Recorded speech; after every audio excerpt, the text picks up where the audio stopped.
But damn, man, this was good. It was so good, guys. Oh my God. Like, I was not ready for how good this was going to be. We should watch that with Ashley and Sushi. Feel the vibes, it's a night so lush.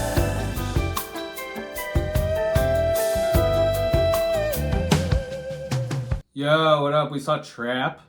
It's the new M. Night Shyamalan movie. Not the one that his daughter made, but the one that one of his daughters is in. The Trap. Written and directed by M. Night Shyamalan. Well, the main cast. Yeah. Josh Hartnett is Cooper. Look, I mean, like, it's Josh Hartnett. You've been waiting for him to come back. I don't know, what, Final Destination or some shit. God, I don't even remember. Anyway, Lady Raven is Saleka Shyamalan, M. Night Shyamalan's daughter. Dr. Josephine Grant, Haley Mills. It's like the FBI profiler person. Notably from The Parent Trap. And Riley, who's the daughter, is Ariel Donahue. She's and cute. Then some other notable people who are in it. Kid Cudi, one of our favorites, Cutter. He's a joy. He plays the Thinker, a very weird character. But his character is great in this movie. I do not want to ruin it for you, but just keep an eye out for him because he's got like one really good line.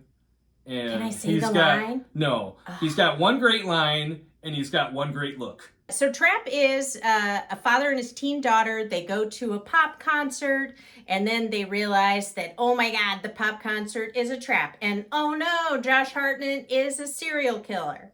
So, basically if you've seen the trailer, you know what it's about. It's good. But what you don't know is how crazy it gets. It starts off, you get an introduction to Josh Hartnett's character, but only basically the part that he's like a dad who's trying to take his daughter to see this artist who's basically supposed to be like Taylor Swift. I guess the first thing you kind of, realize is that this dude is checking his phone and he's got like, some guy tied up in a basement, but he's like listening to it with like full volume on in like a toilet stall. It's great. Like a very full bathroom. But I think the funniest part is that they don't really explain anything to you at the beginning. Like you see him watching this shit, so obviously, you're like, okay, he's the serial killer that they're looking for or whatever.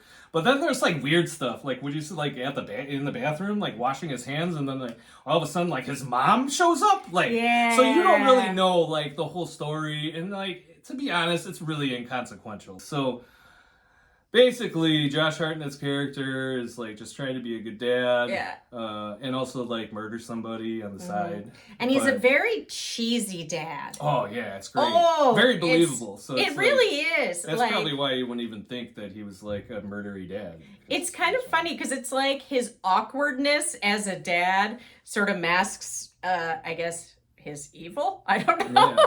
And his daughter's just like, okay, Dad, whatever. She's like maybe 12, 13, and she's obsessed with this singer. She's having some troubles with friends at school. And there's an amazing character, which is the mother of one of her frenemies. Yeah, Moms is there. Josh Hartnett runs into the mom of the daughter like once or twice. The first time it's kind of whatever. You basically kind of just tells the backstory of like, I guess the conflict that his daughter's having with these girls, and basically these girls kind of treat her like shit. So anyway, first off, you don't really see like nothing is. It's the mom is whatever. Like you think she's inconsequential, but then later on she comes back and then gets all up in Josh Hartnett's face. How I don't know. She just basically like starts grilling him for like not having the girls hang out with each other, like even though her daughter's the one who's being like an ass to like his daughter. So, I mean, that's already funny. She's got great crazy eyes. I think that's the basis of like what makes this movie so great is that once you start getting into once they kind of like break it down for you and like you realize like how crazy he is. Shit just starts happening. So one of the moments that just really made me realize how nuts the movie was going to be, I mean, you could already tell because Josh Hartnett's face was like working overtime, but he's trying to figure out how to get out of the stadium and he sees a fire alarm and he sort of goes like, And he's about to play it, and he happens to be listening to, he's stolen a radio. Yeah, so you can hear what the FBI is saying, and basically he's about to hit the fire alarm, but then because they're talking about that the killer may try to hit a fire alarm, he immediately stops. It's great. And he does the thing where he's like, he like makes this face where he's like, oh. It's like, come on, dude.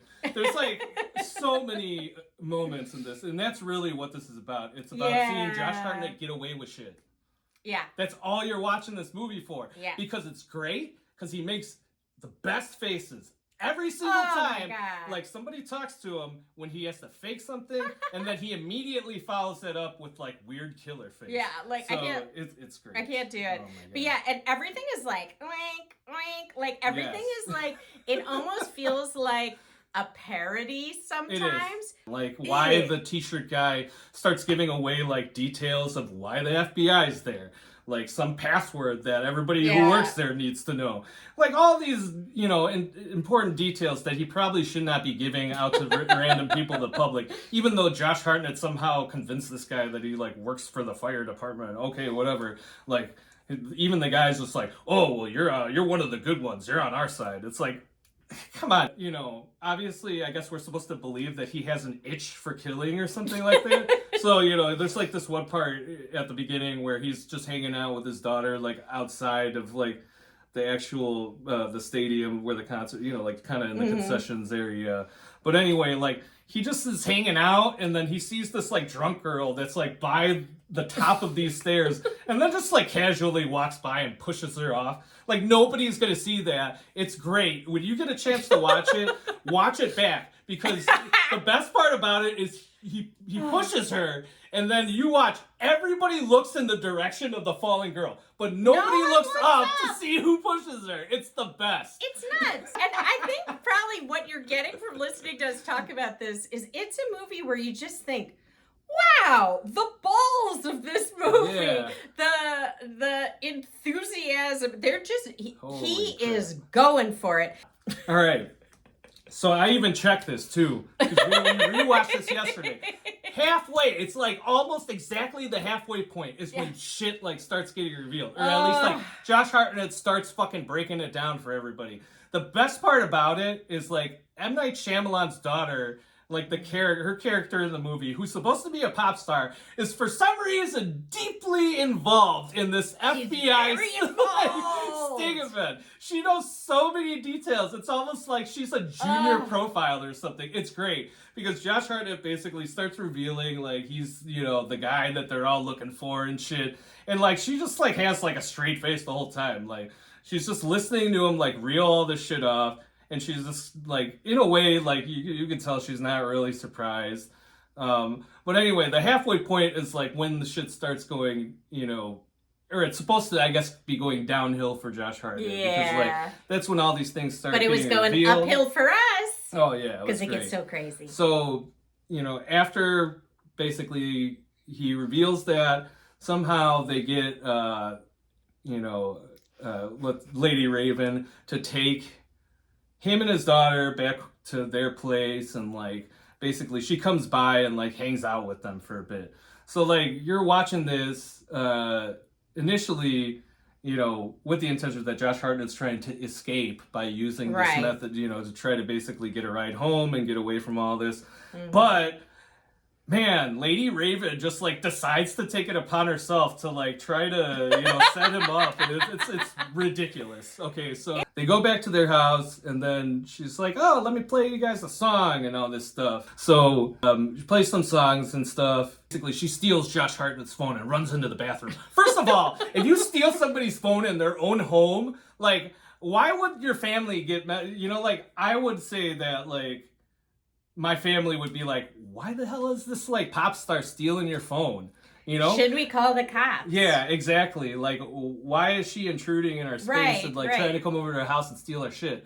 But no, that's not what happens. No. The family like gets, you know, freaked out and stuff and kind of just leaves her alone. Josh Hartnett, I guess, like during the whole time when, you know, Lady Raven's in the bathroom, and trying to like use TikTok or something, basically, or like Instagram Live to try to get these people to go find this, captive that Josh Hartnett has in like a basement somewhere, and she like gives all these like asking this guy like stupid details about like whether he knows like where he's at and stuff. But the one thing that we definitely pointed out, and I'm sure tons of people have said, it's like, why does she do that instead of just calling the police? Call the cops! Like you have this guy's phone. You could have called the police and just given him the phone. But no, that's not the movie that we're seeing here, okay? That's not what's important. You know what's important? Josh Hartnett's face. Josh Hartnett's face. And apparently his body later on, and I'll get to that. Oh, yeah, So you see some bod. It gets to the point where he is like, while she's in the bathroom, he like locked his family up somewhere else in the house. So it does get to the point where there's a confrontation. There's police in the house. There's like a weird scene where Josephine Grant, Haley Mills' character, the FBI profiler, comes in and like, I guess like tries to talk to Josh Hartnett as like his mom, because like he has like mom issues. So like they try to there's this like stupid subplot of like, which Lady Raven and Lady does. Raven tries to like talk like it's his mom, but that didn't work. That was like in the part where they're driving to the house, and that did not work out for her. He didn't fall for that. But he did fall for the FBI profiler just long enough to get tased by like 3 guys. And he's still like standing there. Mind you, like before this, there's like a full-on, like reveal from his wife that she knew or like was suspicious that he was the killer. Why did you not call the cops back then? I'll tell you why. Because she needed to get to the part where she asked Josh Hart, like, starts talking about cleaning solutions. And then for some reason, Josh Hartnett, because of the smell of the cleaning solution on his shirt, decides that time is the opportune moment for him to take his shirt off for some reason. Like, that's going to make a difference at that point. It really doesn't make sense. No, it doesn't make sense. It's not for anybody but the ladies who went there to see Josh Hartnett and the men. This gets to the crux of this movie.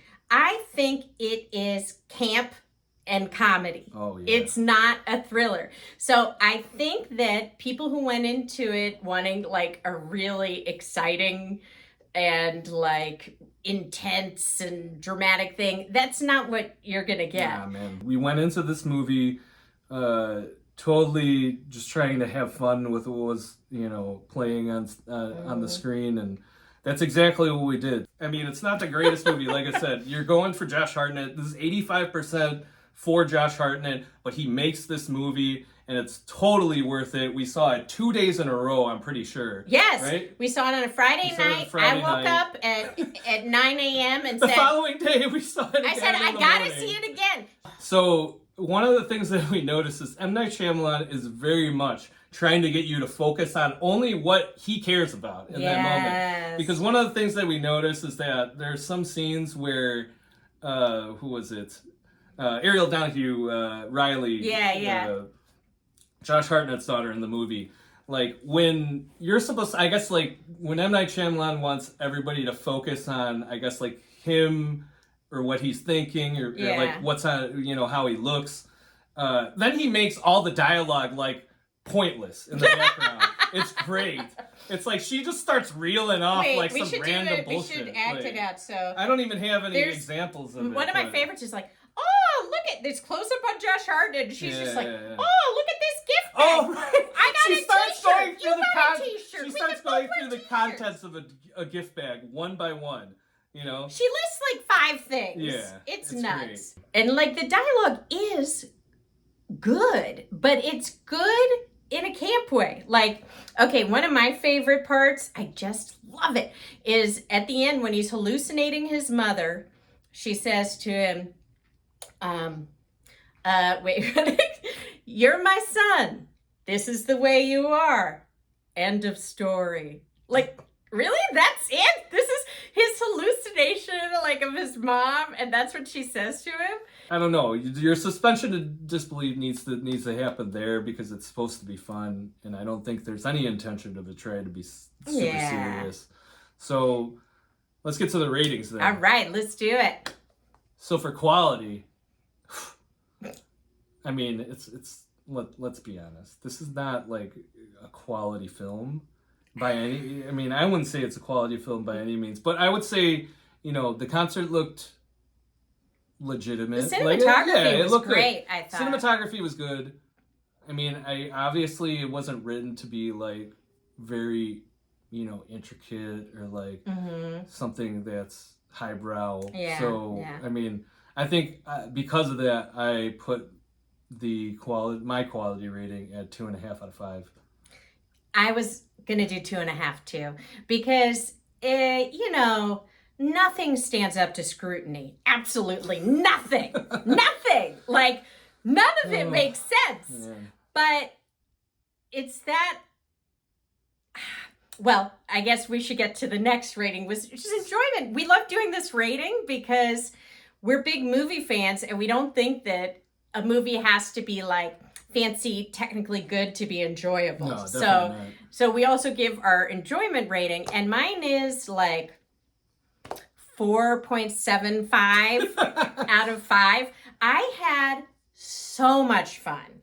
Like he was saying, we saw it on a Friday night. We saw it the next morning for showing time. And there's something that's just so bombastic, This movie is really over the top, and it's like really ridiculous. over the top. Like I definitely I'm up there with the enjoyment score too. I would put it at like a 4.5 out of 5 for me.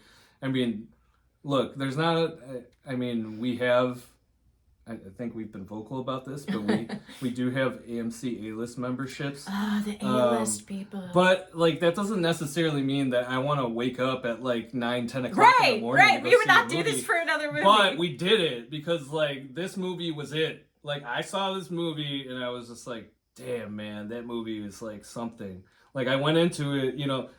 It definitely gets better with more viewings too, because you get to see, especially once you come to the realization that this movie is trying to kind of laugh at itself and be absurd, then you go back and you start really picking out the things that are really stupid. And we've probably watched this movie at least like 5-6 times by now. So yeah, man, it's nuts. It is, and it's a movie that I love. Every time I watch it, I feel like giddy.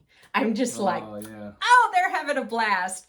If you want to see an enjoyable movie that's kind of thriller-esque, but kind of goofy and campy, and it's just lots a of fun good time. characters. Lots of zooming in on Josh Hartnett's face, filling up like the center of the screen. Yeah. Then you should definitely see this movie. If you can't deal with that shit, if everything's got to be serious with you, if it's got to be like highbrow, you definitely don't want to see this movie. Just past that. Yeah. So I think tell that's us what you guys thought of it. Yeah. We'd love to see in the We'd love comments, to know, because it's such an unusual movie, and I think there's such a wide spectrum of reactions people have had to it. So I'm just curious to hear what everyone else thought.